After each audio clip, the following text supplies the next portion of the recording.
Imagine standing before a fortress that has never fallen, 50,000 enemy soldiers inside, and your commanders say it can't be done. Now imagine you're George S. Patton, and impossible is just another word for challenge accepted. What happened in Metz, France in 1944 made Winston Churchill invoke Alexander the Great. This is that story. Spring 1944. Europe was still gripped by the terror of the Third Reich. German defenses, refined by years of war, were considered nearly invincible. One fortress city, Metz in northeastern France, was hailed as Germany's impregnable stronghold. Its walls, bunkers, and strategic position seemed impossible to breach. Allied intelligence reported over 50,000 German troops entrenched inside. Yet amid this daunting challenge, a man named George S. Patton, known for his audacity and brilliance, prepared to shatter expectations. What followed would not only leave the Germans stunned, but also draw the attention of Winston Churchill himself. Metz had a long and storied history. Located on the Moselle River, its fortifications had been expanded over centuries, from medieval walls to modern fortresses. By 1944, the Germans had reinforced the city with bunkers, minefields, and artillery. To the Allies, it was a nightmare. Previous attempts to capture Metz had failed, with countless soldiers lost. The city was a symbol of German resolve, a fortress no one dared assault lightly. But Patton, commanding the U.S. Third Army, was not one to shy away from impossible missions. His army, battle-hardened from the Normandy breakout, moved with precision, speed, and unwavering aggression. Patton's strategy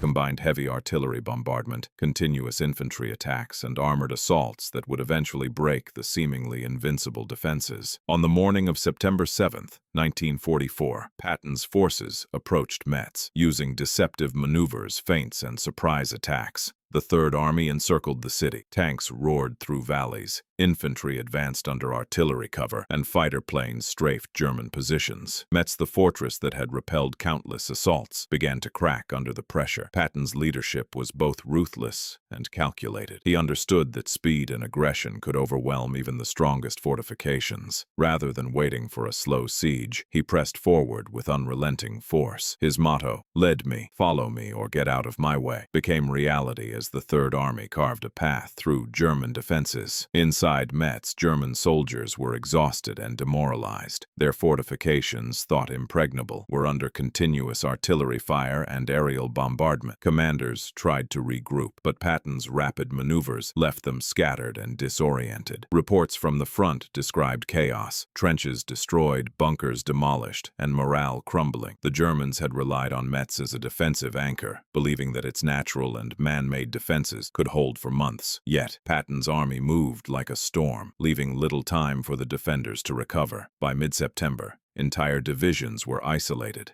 trapped, and forced to surrender. After weeks of intense fighting, the city's walls finally fell. Patton's troops captured over 50,000 German soldiers. Artillery forts, once deemed untouchable, were reduced to rubble. Metz, the fortress that had symbolized German invincibility, had been crushed in less than a month. News of the victory spread quickly. Allied newspapers hailed it as a turning point in the European campaign. Patton's audacity had paid off, proving that no fortress was truly impregnable against a determined and well-led force. Across the English Channel, Winston Churchill received word of Metz's fall. Known for his flair for dramatic expression, Churchill reportedly remarked that Patton's success was the finest example of audacity and military genius since Alexander the Great. The British Prime Minister understood that Metz's capture was more than a tactical victory. It was a psychological blow to Hitler's regime. Churchill praised Patton not only for his boldness, but also for the meticulous planning behind every move. Unlike reckless charges of the past, Patton's strategies combined intelligence, timing, and overwhelming force, a combination that left Germany reeling. The fall of Metz opened the road to the Saar region and eventually to Germany itself. Patton's Third Army advanced further, with supply lines secured and morale sky high. The defeat also forced German commanders to divert resources from other critical fronts, weakening their overall position. Historians note that Metz's capture demonstrated the evolution of modern warfare, a combination of armored units, artillery, infantry coordination, and air superiority. Patton's tactics became a blueprint for future operations, showing that speed, aggression, and psychological pressure could break even the strongest defenses.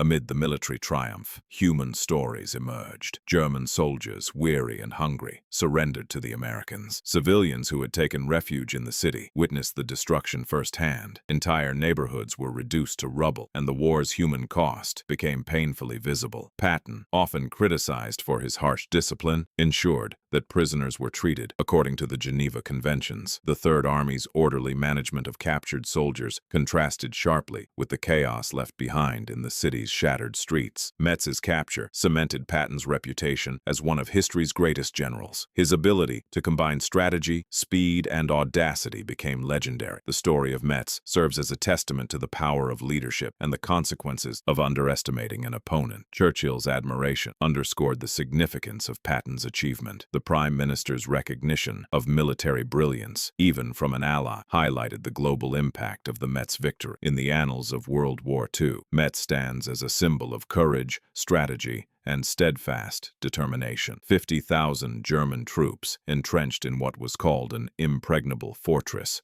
were overcome by a general who refused to accept limits. Patton's victory reshaped the European theater and inspired Allied forces to continue pushing forward. And Churchill's words remind us, sometimes history is shaped not by the strongest walls, but by the boldest minds willing to challenge them. This was the story of Metz, a fortress that stood for centuries, defeated in mere weeks, a testament to one man's refusal to accept the impossible. If you enjoyed this story from history, don't forget to like, subscribe, and share. There are countless more untold stories waiting to be discovered. Until next time, remember, the greatest victories often come from daring to challenge what everyone else calls impossible.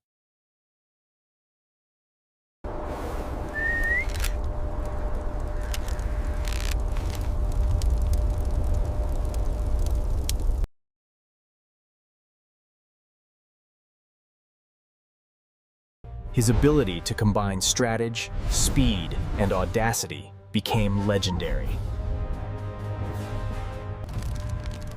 This was the story of Metz,